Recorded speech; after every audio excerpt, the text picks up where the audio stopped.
Ngayong gabi isa tanan, ngayong hapon dahil sa Riyadh, kumain ang gabi sa Pinas. Karon nag-live ko, mag-apologize ko sa ako ang na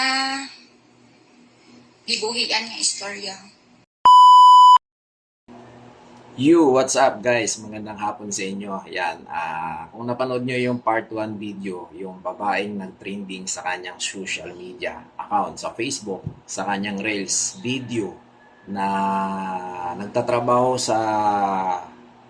sa bansang Saudi Arabia. Nasa Riyadh pala siya. Okay, shout out sa iyo, Tiki Kay, no? So, inamin mo na din at nag-apologize ka. Maigi naman at binawi mo yung sinabi mo, pero nabitin ako doon sa iyong part of video na nag-live ka na humihingi ka ng apologize. So, siguro napagtanto mo rin na maraming mga construction boy yung nag-bash sa'yo, no? Pinotakti ka, inulan ka ng comment, ng mga hindi magandang comment sa iyong comment section kasi alam mo yan, girl, nagpapapansin ka lang kasi hindi mo kasi alam yung sinasabi mo. Kaya siguro marami kang tinamaan sa video mo na iyon. Maling-mali ka doon, no, girl. Next time kung gagawa ka lang din naman ng content for the views, wag mong ida-down yung mga kapwa nating mga construction boy kasi nakakaya naman sa iyo at pinotakti ka ng comment ng bash, di ba? Kasi mali ka eh. Okay, so ito yung part 2 video niya mga boss. Panoorin nyo. Yung part 1, tsaka yung part 2. Humingi siya ng humingi na siya ng pasensya, nag-apologize siya. So, marami kasi mga content creator, ng mga vlogger na naggawa ng reaction video. Isa na ako doon, gumawa din ako ng reaction video. Sinusubaybayan ko at patuloy kong ini-stock yung kanyang account, kung anong gawin niya, yung mga next na hakbang na gagawin niya, kung paano niya gawin. So, yun nga, nag-live nga siya kahapon or kagabi ba? Sa oras ng Saudi Arabia, nasa Riyadh pala siya. So, ayan, sana wag mo nang uulitin yon dahil hindi maganda yung pambabas mo sa ating mga kababayang construction boy worker. Okay? Panoorin nyo yung video niya mga boss. Ito yung kanyang payag ngayon. Nani ko'y chika. Na-stress ko kay naisa ka lalaki, nanguyab siya na ako. Ako siyang gipangutan na kung sa iyang trabaho. Ano siya? Construction daw. Kung ha? Construction lang? Wa ka naglantaw, wa ka naghuna-huna. Kaning dagwayan ni, padulong rag construction. Hoy, mga construction, paminaw.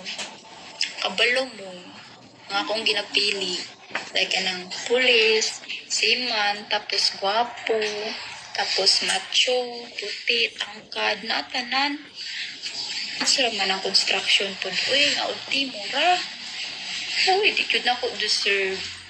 Busa, kamong mga construction, ayaw pagtuga-tuga mamuyab na ako, kay ako, dahil akong gipangita, kanang level. Ano sobra?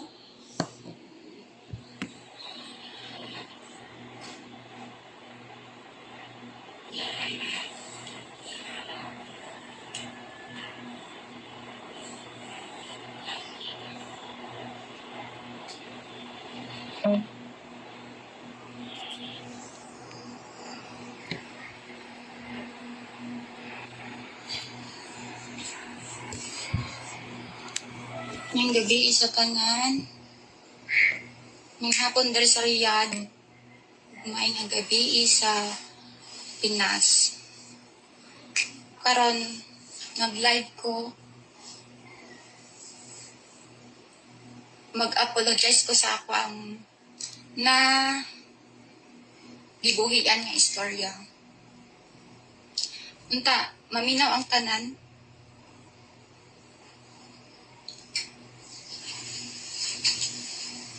So yun mga boss, narinig nyo yung kanyang video, yung live niya na nag-apologize siya pero bitin nga tayo nga kasi nga putol, hindi kwan. hindi ako nasatisfied doon sa kanyang hinihinging apologize. Siguro, puntahan nyo na lang yung kanyang Facebook account at subukan nyo siyang i-stalk at panoorin nyo yung kanyang live. Yung latest live niya na humingi siya ng apologize sa mga tinamaan. Okay, girl, paminaw ha, paminaw. Pamati ka ayo. Wag puro for the views lang ang gagawin mo sa iyong Facebook account, okay? So, pwede kang gumawa ng ibang content, wag yung ganon, yung aapakan mo yung pagkatao ng ibang tao para lang dumami ang views mo. So, hanggang sa muli, magandang hapon sa inyo mga boss.